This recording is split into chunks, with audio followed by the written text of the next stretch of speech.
when you listen to him sing in his voice and his records, what stands out for you? There's a piece of it I cannot articulate to you because it's a genetic memory of where I come from. Yeah. The rest of it is the tone is so beautiful and pristine. Almost daily, someone sends me a thing, and it's somebody singing like one of my dad's songs or singing in the style of my dad. And it's never as good. No. And I wish people would stop sending them to me. I appreciate the love and the respect of it. The intention of it. But there's such a balance of joy and pain in his sound that most people are kind of over the line one way or another. Or they're screaming or they're riffing a lot. And his voice was so gentle until it wasn't. The Touré show. Okay, though. The Touré show. Okay, though. That might be the best question I've ever been asked. You're a phenomenal person. I mean, you legendary. I am a fan of you, my brother. Lalah Hathaway, daughter of Donny Hathaway. She's an amazing singer in her own right. She just dropped her 8th studio album, Vanta Black. I love talking to her about singing, about fathers, about Boston, about the ancestors, and so much. She's such a deep person and such a thoughtful person about music, about singing. I love this conversation. Let's get into it. It's Lalah Hathaway on Touré Show.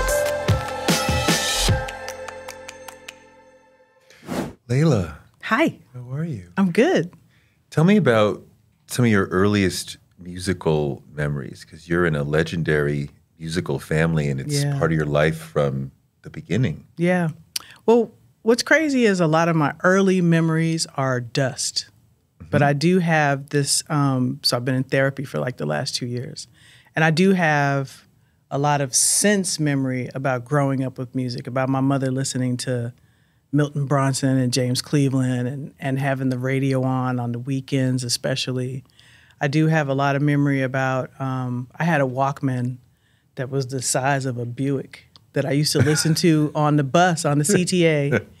And I would keep it in mono until like a Prince record came on or a Genesis record came on, and then I would flip it to stereo for some sort of, I don't know what I was doing, but I have a lot of memories of just growing up with the music that fed me, and that was all of that gospel music, country rock music. I loved the Eagles growing up. What we call classic rock now, Foreigner, Styx, Boston, Asia, all bands named after countries or cities, Chicago. For sure. For sure. Chicago, right? Yeah, for sure. Absolutely. Yeah. What else? All the singers that I grew up with, the actual singers. Like who? Like Gladys Knight and Patti LaBelle and Shaka and, you know, just all the actual real singers, Aretha and Luther and Stevie, you know. Do you have memories of singing with Dad? No. No? No. And I didn't really sing like as a kid like that. I was really into music and I was always studying music, like being a piano player and taking lessons and playing at the American Conservatory of Music, but I wasn't like a kid that walked around singing, you know. So I knew I was a singer, but we didn't grow up in like that house. But you knew you were a singer. Yeah. You knew this was always... Yeah, it was always something that I knew. Like I never was not a singer. But this was always the path. Yeah, absolutely. You never had another dream? When I was little, I used to tell my mother I wanted to be a magician. And she would say, no, you want to be a musician. And I would say, no, I want to do magic. I know what I want to do. I was interested in that. And I was interested in comedy from the time I was like, I don't know, 7 or 10 years old or something. Okay. Okay. Yeah. Who were the comics you were listening to at 8 and 9 years old? So my mom would drive to her post office box to get her mail. And when she would get out of the car, she would leave it double parked. And we would wait until she got in the door and we would put her Richard Pryor 8-track tapes in and listen. And Which one? I don't even know. Because I remember my dad playing live on the Sunset Strip Yeah, we had that. when I was 10, and he was dying laughing, and I didn't really understand what he was laughing at. Oh, I was with all the shits. I knew. Like, I was with it. It was over my head. Yeah. But I'm like, he's laughing, so this is fun. But Oh, yeah. We used to watch Saturday Night Live and then talk about it on Monday, like break down the episodes. You know, I have friends that would do that with me. So always interested in actually the art of comedy. So what do you love about singing? What do I love about singing? You know, during the show, we always tell people to sing along with us because it raises the vibration in the room, but it actually raises your vibration. There's actually a thing that's happening when you're singing that's endorphins are happening in your body. So I love doing it because it's something I do really well. Yeah. And I can get in a flow state that I have been able to find that as a blessing. It's something, I mean, you know how when you're doing a thing that you do real good, how it makes you feel like you can just coast and be on autopilot, like you feel powerful and aligned. That's how I feel when I'm singing. That's beautiful. Yeah. Is that the flow state that athletes talk about? I think so. I mean, I think so. I think when you're doing anything that you're really good at, you ever watch kids like play video games for hours? They're in kind of a flow state, I think. But you're like in tune with your body. You're in tune with your mind, your spirit, right? Like everything is aligned for one purpose. Yeah. I mean, it sounds so heady when you say it, but there is a place where I'm engaged past the point of being in my body. And it's kind of a magical thing. Sometimes singers talk about feeling like a vessel. Is that how you feel? Yeah, absolutely. Coming from somebody else, somewhere else? Absolutely. Yeah. But you said your dad is with you when you're singing. Absolutely. What does that mean? I don't know if I can explain it to you. It's like anything else that there's somebody that came before you is watching and channeling. And so I think that I'm lucky that I'm a girl because I know a lot of daughters of mothers who are tremendous artists, and I think it must be hard to sound like your female parent. I happen to sound a little bit like my male parent, and so the expectation is different. But he's always there, absolutely. My mom, too. No, I know my dad passed away several years ago, and there's certain moments when it's like I can feel him more when I'm doing something that I know he would approve of. He'd be like, "Oh, I'd be proud of you for that." I'm like, absolutely. Get a little closer back again. Yeah. A lot of professional singers did not go to music school. Yeah. Right? I would say most. Right. But you went to Berkeley. I did. Which is like one of the great schools. Yeah. And I grew up in Boston. I want to talk to you about Boston. I think we disagree about Boston. But Why? I think Berkeley, well, but let's talk about Berkeley. It's so good. Because it's an extraordinary experience. Yeah, it was. What did it do for you as a singer? It really lifted me as a musician, period, because I think before I went to Performance Arts High School in Chicago. Okay. And then two of my friends that were guitar players were going to go to Berkeley or Cal Arts or someplace. And I got interested in Berkeley because I didn't have to study classical music. I was really over studying classical music. And I had done that for like 15 years by the time I got to the end of high school. And so even then, understanding that sort of European placement of art was not where my mind was, I knew I could study jazz at Berkeley. So for me, meeting people at Berkeley, like-minded people, it was really my first time away from home. It was really my first time studying music when my head just cracked open and all this stuff was able to pour in. It was a really super, super great time for me. And meeting people that were teaching me, along with the teachers, you know, all the students, all the people I played with, all the folks that I was writing with, all the people I would be in practice rooms with. Tell me something you learned there. Something I learned? There. I learned the Phrygian scale. I mean, I learned a lot of stuff there. I learned a lot of what I know there. a lot of it I already had. Yeah. But it was given a name or it was given an application. Well, that's interesting that I've been singing all my life, family, performing arts. You know more than you could name. So then you get to Berkeley and they're like, so that's this. And like, I've intuitively known that. Absolutely. Or I had my own name for that. Especially with art all the time. Mm-hmm. There's always some, particularly sort of European name for the shit we've been doing for thousands of years. But to understand what all of that is and be able to apply it, I feel like I'm a good balance of nature and nurture. So were you ahead of most of your classmates because of your experience? I don't know if because of my experience, maybe because of my gift, but I don't know if it's I don't think I had that much experience.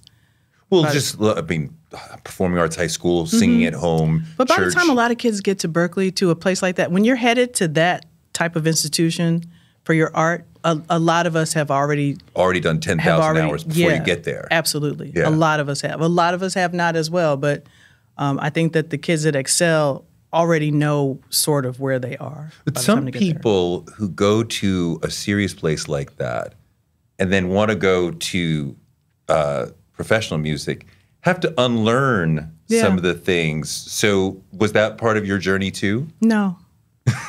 No, it wasn't. I didn't have to learn anything. I really had taken in all the stuff I had listened to and then the things I learned in high school. The only I'll say this, what I had to unlearn was I had a teacher tell me that my voice was too breathy, that it was too dark. Okay. And this, again, is because he was judging it based on a European sort of idea of what music is, which is, it's all beautiful. Everybody have your own thing. But I had to unlearn that what I was doing was part of who I am. I had to understand that and that all of that is okay. There are more than a million ways to do anything. Mm-hmm, for sure. So you're in Boston 3 years? 4 years. 4 I years? was 5 years. 5 years? Yeah. And you loved the city? I love the city. I did get spat at and called a nigger once. Mm-hmm. Right outside the fence. Were you, when were you there, the 90s? Mm-hmm. 80s into 90s. Late 80s into early 90s. Mm-hmm. So we're about the same. Yeah. Right. So you got spat on. Yeah. I get it. So Boston is not a place I would live. Called the N-word once or more than once? Once. Okay. Once. Boston is not a place I would live as an adult. Right. It is a place where I would go to college. Yes. Because it was, it's like the most college-y town. It's a fantastic college town. It's a great place to be around students. And my grandfather went to Boston U. He was a theologian, and he wanted us to go to Boston, and so that was great. Yeah. The food, sure, it's magnificent. It's pretty. The architecture, yes, magnificent. The balance of town and city, beautiful. Sure. The Common, absolutely. Charles, beautiful city.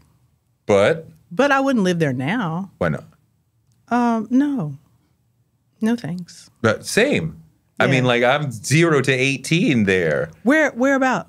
We lived in Randolph. We spent a lot of time in Mattapan and Dorchester and Milton. I lived in Dorchester. Okay. Yeah. I liked living there. Yeah. I liked that it was the first place I went outside of my mother's home because it gave me just enough city to feel like I was doing something. Yeah. But it was still enough town. And, I got called the N-word at 6.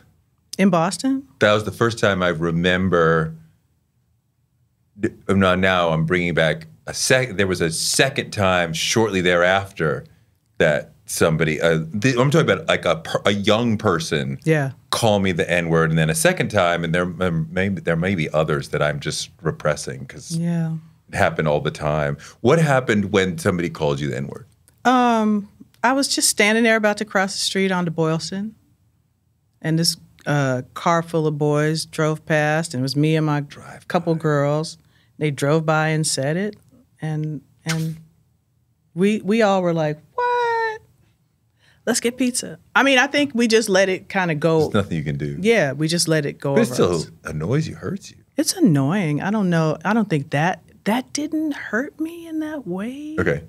I felt like there's something in me that's delusional that believes like I could probably take a white boy.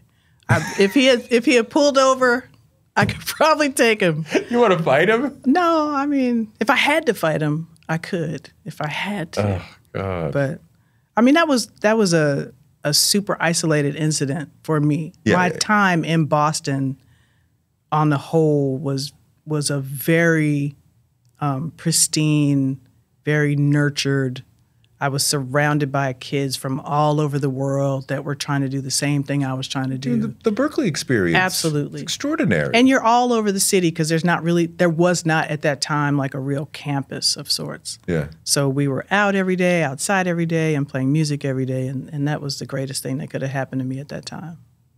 You know, but your love of Boston is tied to That time. right. This is you singing about your college experience, Yeah. which could have taken place Anywhere. any number of places, and you'd be like, "Oh, I love Seattle, Maybe. because I was at the Seattle Conservatory. It's amazing." Yeah. But like, you're like, "Yeah, I wouldn't live in Boston. I don't think I would live there now, no. I would find that hard." Yeah. I like visiting there. I love going Yeah. there to eat Yeah. and talk to students. But yeah. You're on your 8th album. My 8th. Is it 8th? Is it? Shouldn't you know? I should know.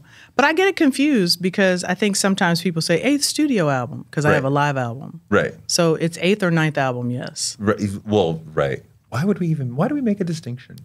I don't know. I think I make a distinction and now I wonder why. I don't know. What's different here? What have you learned that you're putting to work in this album? The album is called Vanta Black.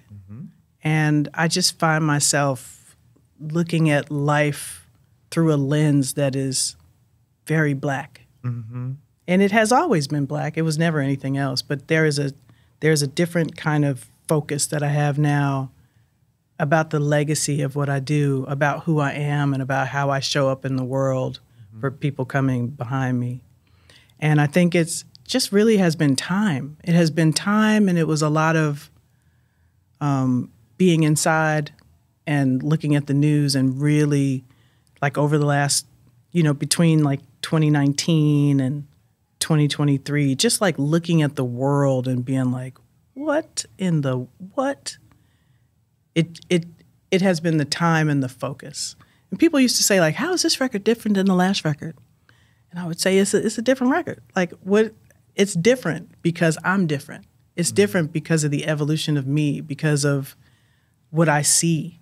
And the job of an artist, in my mind, is to tell what's happening like in your spirit, in your mind, in your heart, out of your mouth, like what's happening in your room, in your house, on your block, in your neighborhood, you know what I mean, in your city, in your state, in your world. And so to get all of that out for this record, as I started sort of conceptualizing what the record was, I kept thinking, I don't have any protest records. There's not like it's not like a rally cry on the record, but I'm realizing that who I am is so many things have informed who I am. And it's not to the exclusion of anything else. It's just brought me up into where I am, you know? I love the Black centrism that you're talking about. And that is so liberating. And I can remember being in high school and being really conscious and intentional about like I now understand that I have this white-centric perspective, and how do I change that? And how do I, and I really apply that, I think, to everything in my life. And I can see even crumbs of white centrism, and I'm like, nope. What's interesting is I think part of the focus now is that I grew up in what is kind of a bubble. Okay. And so to center like European culture, like I did not even realize at times but that's what it does. That's what colonialism does. Yeah. It makes me decide that Sean Cassidy is somebody I'd like to marry because that's the guy I see. Yeah. And growing up, having my mother say, "Well, what about Rodney Allen Rippey? You don't like Rodney Allen Rippey?" Yeah. Just knowing that you date where you work, you listen to the music that you listen to. Yeah. You think Owen Wilson is great and attractive and is beautiful because of his nose. Yeah. You think that, and he's probably very great and attractive and beautiful because of his nose. But understand that there were not images for me to focus on as a kid, you know. Like the Brady Bunch was just believable, this is what we do at dinner. Alice will make our steaks. Yeah. And she will live in the kitchen, behind the kitchen. They weren't trying to be racist, but that was the big TV show when we were kids. Right. So the white family experience is centered. Yeah. Right? I mean, like when the Jeffersons came out, right? Oh, yeah. We were like, oh my God. Call it on TV. To see him, George Jefferson, slam the door in a white person's face was it was liberating. very edifying, even as children. Yes. Yeah. Yes, it made me feel so good. But even then, 10, 15 years ago, to watch the King Kong movie, like it's an ape from Africa, and it comes and it's in love with a blonde, and even these little messages like that, they're so insipid, and everything has started to like escalate for me at some point, and I was like, look at this shit. I had a sister on the other day on the show who's our age, and she talked about being a certain age and really only noticing white women beauties as far as like the fame, as far as the people who are put in front of your face. And when she started to notice beautiful black women as far as famous, then she started to say, oh, I understand how I can be in the world. Are there beautiful black women that you started to see at a certain age that you're like, like now I see like what the model, where I can go to? You know what? I always saw them. They were not maybe, where Christy Brinkley was or Farrah Fawcett was, but there were always beautiful women that I saw, and I thought, this woman is a different kind of beauty than that woman. But I had a Christy doll. I don't know if you know what that is. That's the doll that has she had a ponytail you could pull out, and you could wind up her back. But I remember the day I realized, like, this doll, this is not a black girl. This is a white doll that they painted brown. But she still has the features of the white doll. Yeah, for sure. Like I was in a trick bag at that point, like, wait, even the stuff I love, I've been tricked into loving somehow, Yes. So, yeah, I've been surrounded by beautiful black women my entire life. But it took time for us as a culture. It's still going on. It's still going on. Oh, the messages are insidious. It's everywhere. You have to be conscious to fight against it. But absolutely, it took time for us as a culture just to understand how curly hair can be beautiful and something to be proud of, and not have to like straighten it to get it. And nothing wrong with straight hair. Absolutely. But like there's a time when women would have been like, is this, and but you look amazing. But also you are owning it, and you're like, I love my curls, right? Or short hair. Yeah. It's a thing. It's definitely a thing. I think that black women are like the most resilient creatures on the planet because they are challenged at every step. Like, are you smart? Are you beautiful? Are you strong? Are you resilient? Do you work well? Are you efficient? Do you play well with others? Are you angry? Are you? It's so much, like on a daily basis. How do you get through that? I basically live in a bubble. I basically just go through life and surround myself with people that I love and respect. And there are moments where I'm incensed, but I'm mostly surrounded by beautiful people that love me and respect me, and that I work with or play with in some way. And I just try to right now stay in that bubble. I feel like if Kelly Rowland was here, she would say the same thing. Yeah. I have my bubble, I have my people, Yeah. they lift me up. And then I'm trying to get into the movie at Cannes. They invited me, and this damn security guard is putting her hands on me and fucking up my piece. Kelly said, I am not a child. Don't talk to me like that. Right. Yeah. And so you can build the bubble. You can build the bubble. And even still, there's moments where it gets pierced and you're like... The bubble gets pierced, but the one thing that I try to keep with me is, did you read the 4 Agreements? No. The 4 Agreements, Paulo Coelho. The one agreement that I really try to internalize almost daily is, don't take anything personally. Okay. So even if the woman is up there trying to shoo you up the stairs, even if she's a racist, even if she has your record and doesn't care for you, even if she prefers the other Destiny's Children to you, it's not personal. That's her shit. So I've really tried to. That's hard. It is hard, but it will save your life in a lot of. It will save other people's lives in a lot of situations. It really your things don't have anything to do with me.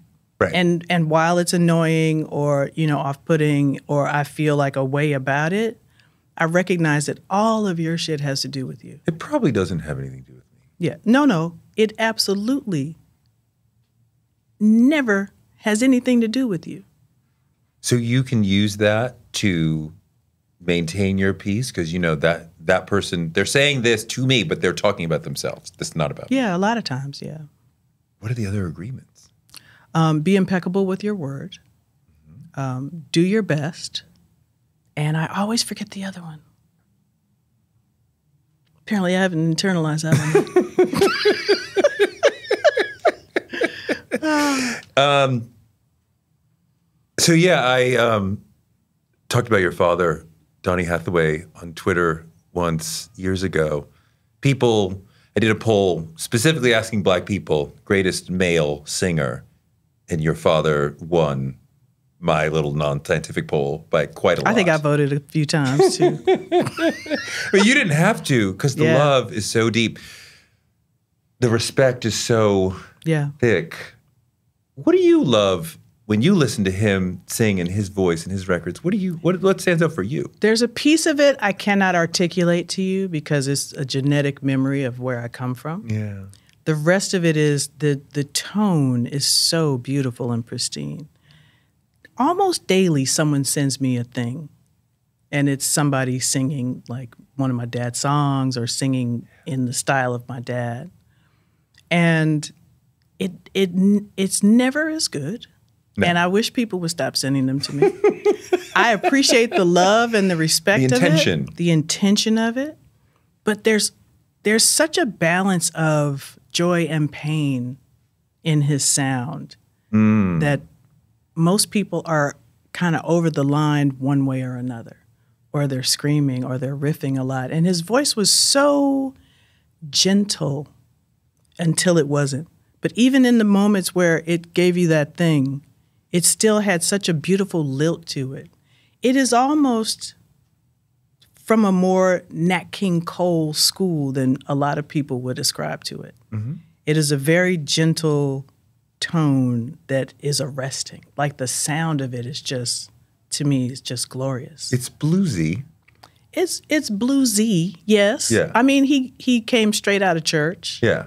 And a lot of that is what lifted him and probably what added the pain and sorrow to that sound, his sound. It is an indescribable sound to me. Yeah. It is an unduplicatable footprint to me. Yes. A lot of people try, and nobody. No, it's a very unique sound. Yeah. It's a very warm sound that gets like deep into you. Yeah. You know somebody real is singing to you. And people cry.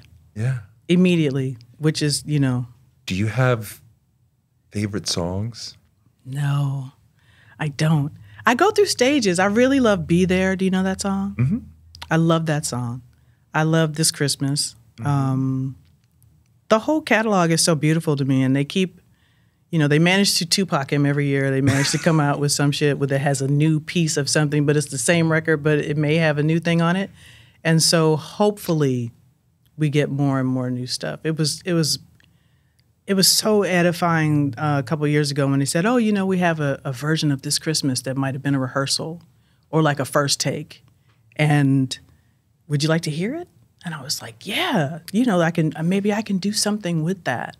And it was a slower version, and he's just playing piano on it. It was like it was waiting for me, you know, for like all those years. It had been in a vault somewhere waiting for me. And so to be able to get on that and sing with him and try to create what I think might have happened was so edifying. You talk about what made him great. What did you learn as a singer from listening to him? To be present in my tone, to be honest, to be vulnerable. There are some nights, you know, things happen and I'm thinking about something else, or what will I eat after the show? There are moments where your mind is not right where it's supposed to be. But when it is, you're able to reach that flow state, the flow state we were talking about, where I am flying. I am almost not even aware of what's happening. So I feel like I learned that listening to him. The super presence. Yeah. What did you learn from Mom? A lot of things. My mom is like a super stickler for, like, you know, the details, like the diction, the enunciation. I think a lot of what my dad learned about his upper range, he learned from my mom. Okay. You know, they met at Howard in the fine arts department. They were both singers. And she said, you know, even at Howard, the black teachers were teaching them this classical music. And so if you were in the practice rooms playing gospel or blues, someone would have to be on watch in the hall. So if any of the teachers came, you couldn't be doing all that rah-rah. You had to be playing your classical music, you know. So somebody had to be watching to make sure. So no one got in trouble. That's crazy. Yeah, that's. But Mom also, what did Mom teach you about singing? Diction, enunciation, the lightness. My mom was an opera singer. Okay. And so a lot of the technique that I have, I probably have learned from my mother in some way, because I did not learn it from teachers. Everybody who comes on the show, I ask them, what does being black mean to them, and where does it show up in the work? And especially somebody who is part of a legendary black musical family, the legacy of blackness is tangible to you. You talk about growing up with, like, seeing all these amazing people, like, in your home or in the studio, wherever. So what does it mean to you, and where does it show up in your work? It's crazy. That's what we've been talking about for like the last 20 minutes. It's so hard to pinpoint exactly. I'll tell you what, I went to South Africa at the top of the year, and all the album art was done in South Africa. Wow. And it was such a trip to be black without the burden of America for that little bit of time. To just be black amongst other black people. So you felt free.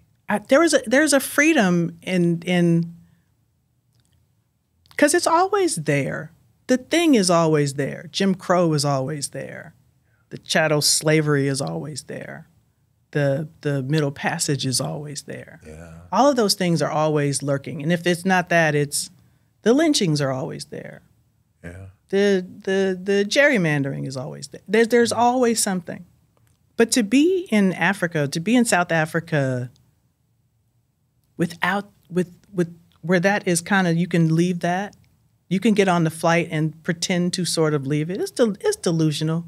It's delusional. But to be in South Africa as a black woman amongst other black women without the burden of America was such a beautiful thing. Yeah, I mean, I think a lot about standing on the shoulders of people before me and what we owe them. Because absolutely. The freedom that we have in America is all due to what they went through, what they broke, and our grandparents. What's the number? Is it like, I saw this somewhere. It took 2 people to have you, and they go all the way back to like, it took 4,000 people for you to get here. At least. Yeah. But think of all the slaves who fought, the freedom fighters who pushed the ball forward. I mean, there's so many people. I always thought, I have to do something that gives back and honors them. I don't know what that is, but I can't be selfish because I'm here in college or New York or whatever because other people opened doors. Yeah. Fought, died. You're someone's dream. Yeah. You're someone's fantasy. Yeah. Yeah. No, I mean, if Billie Holiday doing what she did with Strange Fruit eventually becomes Lalah Hathaway, gets to peacefully walk on stage. Doesn't have to define herself or fight for it, but like it's one of those trains of thought that you get on and it's a wistful feeling like, how can I do this? But then you get angry. Mm-hmm. It's one of those things that will take you into that rage of like. Well, when we talk about time travel, there's no time in the past that I would rather go back to. Right? Yeah. We're here. I might go forward. Yeah. But I don't want to go back. I mean, unless I'm like, I think about like, okay, I would go back to the 1800s and try to help them. That's the best and I know I'm going into hell, but like, that's the best I could do. I would actually like to go back if I could just observe. I know it's going to make me angry, but to look into the eyes of people, because it's conjecture for us to talk about. We know what it was. I think if you actually saw it, you would be so hurt. Because what we read about, it cannot fully describe what they were going through, right? All the things. And like, I mean, I think there's just all these super traumatized people who are just like, I'm broken. Like, what the fuck? Yeah. And we could observe. But we're among them. Oh yeah, no, but I would have to be Nat Turner and like get a gun and like I'm going to try to free as many of you as I can. You're in there like Rick and Morty with I don't know if that's not going to work. That's not even enough. There's no enough. Yeah. Yeah. And now you're in Black Beverly Hills. I'm going to call it Black Beverly Hills. I told you that what you learn most living in affluent Black areas, the thing you learn very quickly is that white people do a lot of cardio. And they're out walking in the neighborhoods. And are you familiar with Los Angeles? Somewhat. There are they're always biking. There's a lot of biking. Jogging. Actually, I see a lot of walking. There's a lot of canvassing of the neighborhood and babies and dogs. And God bless everyone. But there are parts of LA, like the Jungle or like Crenshaw, that are now becoming very gentrified. Yeah. And it's interesting because I know a lot of Black people that grew up in these areas and lived in their parents' homes that cannot afford to live there now. Mm-hmm. So. Mm-hmm. We see that. No, I laugh. LA is so bright and athletic and like the sun is shining. In New York, we have these guys who are like full kitted out like Tour de France, like biking around New York. I almost got hit by one today. You did? I don't know if he was kitted out, but he was coming fast. I mean, I'm like, where are you going? Yeah, you're just trying to get, New York is really interesting. I wanted to live here in my 20s. Yeah. I would never have made it. What do you mean? I would not have made it. I think you would have. We would have been friends. I need a yard. I would have encouraged you. I like my car. But you know what is amazing about New York as an artist in your 20s is that there's other artists here. You're right. And you can literally walk down the street and bump into a guy and say, where are you playing? And go. He's a director. This is true. She's a writer. She's a singer. He's a rapper. You're right. I met Talib Kweli in a bookstore. He was working there. Run into somebody. People, I worked in a restaurant with Maxwell. Wow. He was a waiter. Yeah. Everybody but that happens in LA too. Uh-huh. That happens in LA. For sure. You're just siloed. You're siloed in LA because it's so spread out. Yeah. But also our roach and rat quotient is just much smaller than here. And It is trash day every day in New York City, and that's jacked up. You know, when I ride my bike around New York, I have to really train myself. Don't look at the street. Don't look I down. want to see the potholes. Don't look down. But there's always some smushed red thing, I don't and I'm like like, don't Yeah. look at it. It's disgusting. Yeah, it's all a lot over. It's happening. disgusting. It's, Yeah. I rode the subway though yesterday. You did? I did. I went to Brooklyn. Was that yeah. disgusting? Where did you go in Brooklyn? I went to a restaurant. Which one? I went to Gage and Tollner. My God, why didn't you call me? I didn't know. I live right around the corner from I there. didn't know. It was great. It was really great. A friend of mine has something to do with that restaurant. I don't know exactly what, but we ate everything they had. Good. We ate every. That's why they're we closed ate today. everything they had. It was great. 'Cause you were there last. Yeah, it was good. I know there's a difference between singing in the studio and singing on stage. You know, there's a difference. What is it? I'm asking you. What do you think it is? Oh, don't do that. Because you said I know there's a difference. Because other people have told me that. For me, there is not a difference. Really? No. The only difference is that there is an audience there live. Yeah. I'm always trying to create that effect in my head anyway when I'm singing. When you're in the studio, you're imagining the audience. Yeah, I'm singing. I'm making a record for the people. Yeah. I mean, the reality is that the audience is a part of the music when you're in front of them. So all the whoo and the breathing and the eye contact with people, all of that becomes a part of the music for me.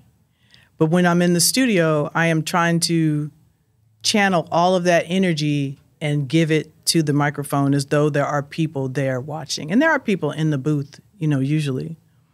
But yeah, it's the same. This is why I like to really try to get out with a first or a second take. Just give it what you're going to get it, and just that's it.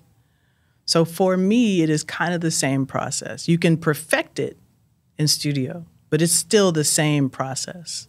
But it's important for you to get it first or second take, because then it's still fresher. I like to. Also, I'm lazy. Also, I get tired. I get tired really easy.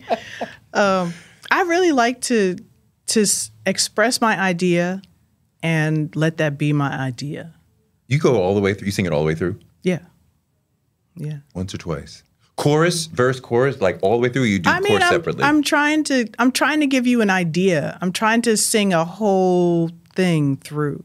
Sometimes we have to go back in, you know, and like, let me get the chorus one more time. Yeah, yeah. Or let me get this half of the chorus one more time. Yeah. Or this line is perfect except for the first word. Let me sing that line. But for me personally, I don't like to have to comp my vocal. I don't like a line from this one and then a piece from this one and then a piece from that one. That is my personal situation. I want to sing it straight I through. want you to have the idea that I gave you. I don't want a guy at the board to sit there and put it together in the way that he hears that it's correct. I don't like that. So does that make you kind of your own producer? Absolutely. Yeah. Yeah.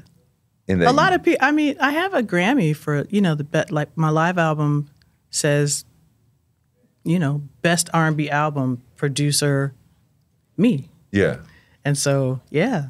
Yeah. Absolutely. I think a lot of people, particularly singers, are their own producers. They just don't realize it. Okay. You know what I mean? There's a culture of having to have a guy, a man, generally, in the room that knows like how you should do it or what your energy should be in any place. And you're like, fuck that. Yeah, Yeah. I know. Yeah. I mean, I have people I work with that I like and I respect. And you bounce off of them. And I bounce off of them, absolutely. And I'm very open and I'm a student always. Yeah. But I'm the last word though. Yeah. Always. Yeah. No, it's amazing though that you can sing it all the way through. Is it? Yeah. Yeah. Isn't that sad? Why? Because if you had to be here and talk with me and be like, okay, now let's take a break. Now we'll talk about food in the next segment. Let's everybody get ready to talk about food. It's what I do. So no, it's beautiful. I don't think that's normal. I don't think most singers could sing it all the way through. I think they should be able to. I think there are rudimentary things that you should be able to sing in key. and you should be able to sing a whole song at one time. Because if you were in front of people, you'd have to sing the song. So yeah, that's what but the bar is low, and you are correct. Is there you imagine the audience, and I love you talking about you imagining the audience when you're in a studio. I think I do the same thing when I'm writing and thinking about how will my imaginary reader respond? Oh, they're going to laugh at that. They're going to think. Now they're going to say, what does that mean? And go to dictionary.com. And I don't want them to do that. Let's find an easier different way word to say that everybody knows. And see, that makes sense. You don't write the whole book all at one time. No, well, no. But a song is 3 minutes long, and you should be able to get through that shit all at one time. I can't fold on that one. I'm sorry. But in the stage, doesn't the audience give you some energy so that it feels? They do, yeah. It's different music when they're there. You know what I mean? Everything is happening, and it's all of the things. Sometimes my daughter just went to a festival, and I was trying to explain this concept to her. That sometimes I may know you as a recording artist through your albums, but I haven't seen you yet. And there's something about you singing it to me in a concert that I'm like, oh, now I really understand that song. Yeah. And you don't have to say anything like that help, but I'm just like, oh, now that I've seen it perform, now I really get it. Yes. What is that? That is, that's a lot of things. That's a spiritual connection. That's your love of music. That's a transference of energy. That is a divining of, oh, I can look in your eyes and understand the things you are saying. But if you grow up and you never learned cursive and you are texting people all the time, there is no, I can look at the handwriting of some of my loved ones and see like, oh, they were frustrated when they wrote that. You know what I mean? It's a different way that we communicated in the before times. That, having seeing someone sing or play a piece of music live for me it's like a love letter. You know what I mean? They are really giving me the action of it live, and it's a different experience than hearing the record. They are equal, but it's just a different experience. It helps, I think, also when I see all of the accoutrements, all the culture you put around it. Oh, look how she dressed. Look how she has them dressed. Look at what they did to the stage. Oh, she's more Southern than I realized. Or she's more, I'm classy than I realized. Or they are so grungy. Now I fully get what they're talking about. It's not on that level where you were like picking everything apart like that. Because if I just stepped out onto the stage and just started singing a cappella, the same thing would happen. It would. You know? It would. You're saying it would. I haven't had that experience. It would. You would be able to communicate the record deeper into my heart. Yeah. Yeah. Who are your favorite singers? Oh, Donny Hathaway, Stevie Wonder, Gladys Knight, Joni Mitchell, Rosa Passos. I have so many, Shaka. I have so many, there's so many good I grew up with so much music. Lou Gramm from Foreigner is one of my favorite singers. Michael McDonald. I love Michael McDonald. Yeah, he's on my album. Willow's on your album. Willow's on my album. What a beautiful spirit. Awesome. Such a great musician. What was that like with her? I was not in the room with her. I was going to ask you that. Yeah. What happened was I met her and we connected really quickly. And I said, I'm going to send you some music. And she said, great, I'm going to send you some music too. She easily could have been standing next to me at Berkeley when I arrived. I see so much of myself in her. Really? And I feel so much of her in me at this point in my life, the freedom. I sent her the music and she said, oh, I love this song. I'd love to try to sing something on it, because it was a song that didn't have any lyrics. I just was singing a melody. And she sent it back to me and it had a hook and backgrounds, and it was perfect. And so I'm a nerd. How do you send it to her? Oh, you could text it or email it or Yeah, like, is it a we transfer? You actually send it? It's or just an MP3. Your manager sends it? No, well, I just... You just you can text. I said, hey, I'm gonna text you right now. You text her an MP. Isn't it too big to text? No. Okay. You don't text MP3s? I do not know. That's why I don't know that you can text it. Right, certain photographs, right? It's too big. I could send you a Dropbox of. I will send you a Dropbox of my album before I leave here, so you can listen to it. So you text the sister a song, and she goes into her home studio. Mm-hmm. How long till she sends it back? It was quick. She was fast. What does that mean? A day? A couple days. Yeah. She is a professional. I don't know if you saw this thing we did online. She was harmonizing to a very famous Ella Fitzgerald solo on How High the Moon that I have harmonized on, for like the last 35 years. And so when I saw Willow do it, then I thought, okay, let me try a third. Let me try another harmony. And so I got on it with her. But her mind, she's cut from a musician's cloth. Absolutely. But apart from Willow, we love her. Because we started talking about some of the reasons why music is a little different than it used to be, right? And we touched on the nature of church, and we can come back to that. I wonder if the amount of times that the artists are not in the same room, or the artist and the producer are not in the same room, right? Like your experience with Willow is pretty common in the modern music business. Absolutely. Right? And I imagine, I don't know, but I would imagine your father, if he did a duet, the other person was sitting there in the room with him. Right? Yeah. So do you think that has an impact? I think it has an impact. I think it depends on the musicians. I think there are musicians that can put a record together from around the world and you feel like they're in the same room. I feel like, for any record that I've ever made, like I made a record with Gregory Porter called Insanity. We were not in the same room. I listen to what he does and then respond once or twice, and so that it feels like we are in the same room. There is definitely an art to it, and I think that there are people that can pull it off. A lot of musicians can pull it off. Maybe a lot of artists cannot pull that off. Maybe it's not important to feel like you're both in the same room at the same time. When I listen to like on my own Patti LaBelle and Michael McDonald, I assume they're in the same room. I don't know that they were. You know what I mean?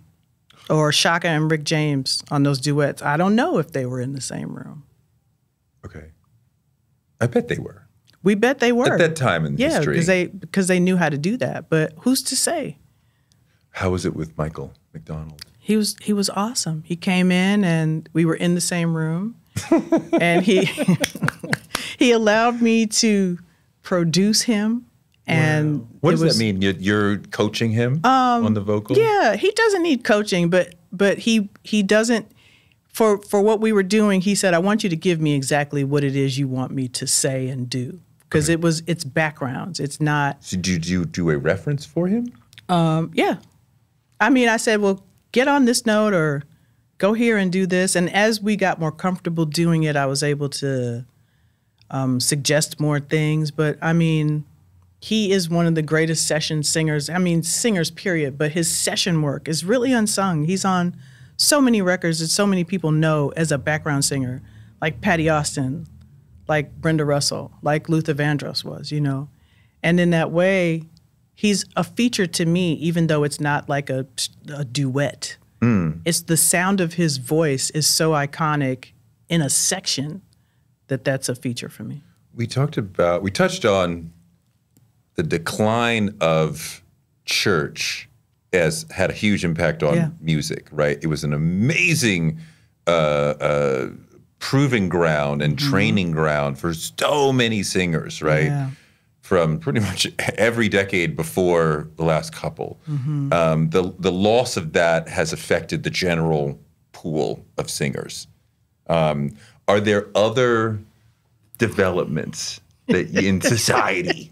In today's news, I feel like I had music in school, and that was a big deal. I feel like a lot of kids now maybe don't know what a trumpet is when they see it. They cannot identify a bassoon or an oboe or a clarinet. You know what I mean? I think it's a small thing, but music, we know scientifically that it makes people smarter. It improves your cognitive learning skills, your math skills. It makes you a better critical thinker. It makes you a better problem solver. But when you suck that out of schools, particularly in the cities where children live, I think it aids in the downfall of what is a really beautiful expression, particularly for our kids. For Black kids. Yeah, because music, I mean, is largely shaped by what we do and say and how we move in music. For sure. And so to snatch that away from them is cruel. We need music. We have to, yeah. Do you practice? In theory. What does Legally, that mean? no. Legally, I do not practice, but I sing a lot.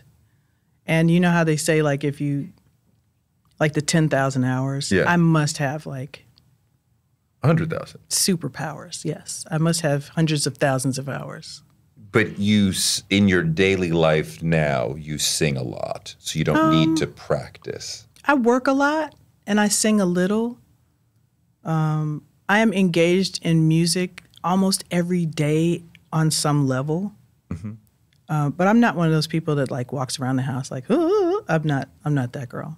No. You don't do scales. I do sometimes do scales. I do try to keep my instrument agile.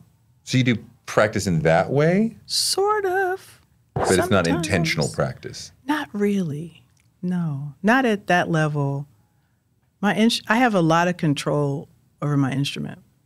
You feel like I don't need to practice anymore. I've done that. You always have to practice. You know what I mean? You don't want to overkill it. I don't want to overkill it. You have to rest. You have to rest. And my instrument is very gentle. Like, this is the top of my talking voice right now. I'm being very professional here with you today. But I have to be mindful that my instrument is very gentle, but it will generally go on autopilot and do what I tell it to do. So wait, do you have issues sometimes? No. Because you protect it. Yeah. And this way of talking is very protective of your voice. I don't know. This is just my way. You know what I mean? I'm so lucky. I'm so blessed. Like, my instrument is super dreamy and I don't really have to work at it. And I recognize it's on loan.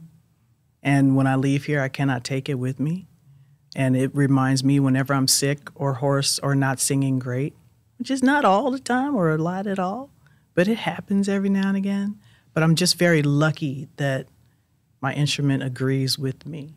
I appreciate that you want to put it to gift. Yeah. And surely there's a gift. But there's been a tremendous amount of work and thought and experience and schooling that goes into creating Lalah Hathaway. Absolutely. So it's not just God. You and your parents and the other adults. But in my mind, all of that is God too. So I think you can have the gift without all the rest of the stuff.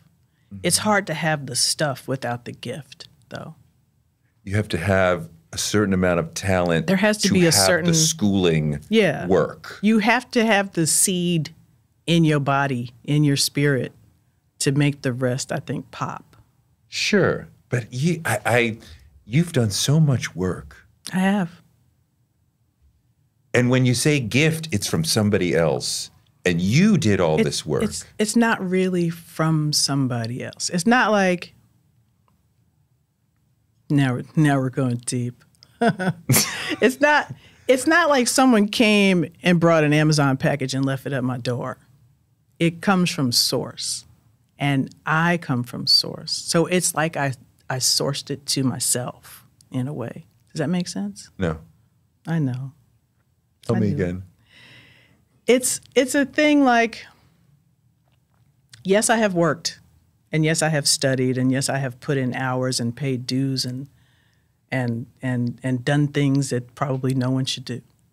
But there is a when I say gift, it is a spirit-driven thing that I get to have this lifetime. And it's not a favor. It comes from the source, as I come from the source, in the way that I'm God. A gift. Yeah. Or the universe, or however you express it, however it's expressed. My instrument, my sound, my ministry, my balm, whatever is this thing that you find appealing or that you need in your life, is my gift to you in the same way someone gifted it to me, if that makes sense. I mean, yeah. I think there's people who have a gift and didn't do the work, and they're great in church and they're great around the house. But if you put them into a real situation, What's a real situation? singing in front of an audience, singing in front of a microphone, with the studio, and the clock is running. We got to get this done by 2 p.m. The label is like, we got to get this done by May 1st. I object. Tell me. I object. I just feel like, it's ratcheted up to like where people are watching and that means something else. It's all the same ethic. It's all the same ethos. Mm-hmm. Whether I'm singing in this room for the 6 people that are here, or I'm singing in front of an audience, or the label told me I gotta, the rest of it is bullshit. Once it comes out and goes into the world, back to the source, that's really what we're talking about in my mind. Yeah. Thank you so much. Thank you. That was beautiful. Thank you. It was a gift from the source. You see what I'm saying? Hey, if you like what you saw today, be sure to check out more Touré Show content right here. Don't forget to click that subscribe button for more Touré Show content every week.